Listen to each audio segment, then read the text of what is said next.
Hey Canucks fans, would you like to see Bo Horvat on the first or second power play unit? I'm Clay Emo. I'm at Canuck Clay on Twitter. I'm at Clay Emo on Instagram. I'm the founder of the GLCBC, the Good Looking Canucks Positivity Club, and this is my Canucks take, all in one take. It's Clay's Canucks commentary for Monday, August the 19th. We're getting excited for the season. We're looking for things to talk about. I saw another article by Harman Dial on The Athletic today, and he was talking about things that Canucks have to do, things that have to happen for the Canucks to make the playoffs. And he only spent a couple paragraphs on this, but one interesting thing he brought up was the power play units, how they need to be more successful. I think we'd all agree on that. But one thing he suggested is putting Bo Horvat on the second unit. And it got me thinking, all this time, I've been thinking, you have Horvat, Pettersson, and Besser, the big three. Someone like Quinn Hughes, Tyler Myers, or Alex Edler on the point, whoever it may be, let's say Quinn Hughes for argument's sake, and you put someone in the bumper like JT Miller or Michael Ferland, Josh Leavell, Jake Virtanen, whoever, Sven Baertschi, you put them right in the middle. And I've always had in my mind that Horvat would be a mainstay on the first power play unit. But then Harman got me thinking, and others have said this before, why not move Horvat to the second unit? You can put JT Miller in front of the net or around the net where Horvat used to play, and utilize JT Miller's strengths because he's coming from the Tampa Bay Lightning. He racked up some power play points with the strong units out there, playing with guys like Kucherov and Stamkos and Hedman. And then you could put a Michael Ferland in the bumper spot right in the middle, who can skate, who's got good vision, good shot, and can win puck battles. And there's your starting five, let's say Quinn Hughes for argument's sake. So then you have Hughes up top, you have Besser and Pettersson on the wings, you have Miller in front, and then you have Ferland playing the bumper. Then it just by default, it makes the second unit so much stronger. I don't know if stronger was a word. So much stronger with Bo Horvat as the pivot. And then up top, whether it's Edler or Myers, we've talked about that before, whether it's Alex Edler or Tyler Myers up top. And then your 4-forward alignment could be Bo Horvat in front of the net.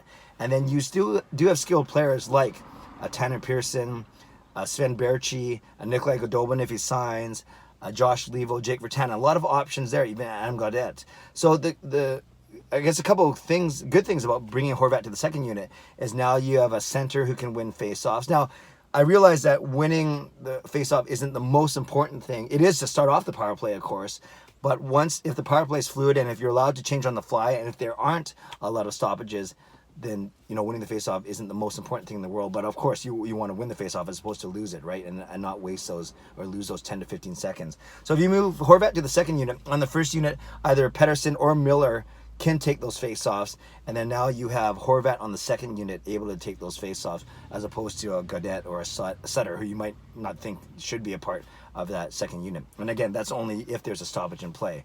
So that's one thing. Horvat is good around the net. We saw his touch. He's an underrated passer. He's got a good shot. So all the offensive ability that Horvat would have on the first unit, playing with Besser and Pettersson, now you put him on the second unit, and he has established chemistry with Tanner Pearson. So you can see Pearson being on one wall, maybe a Baertschi being on the other wall, a guy like Virtanen or Goldobin in the bumper spot. So maybe there is some merit there to putting Horvat on the second unit. Of course, things can change depending on injury, depending on personnel, just the type of looks, or if it's a 5-on-3, or maybe you want to move Horvat back to the top unit and put Ferland on the second unit and then move guys around that way. And then your first unit could be Besser, Pettersson, Hughes, Miller, and Horvat.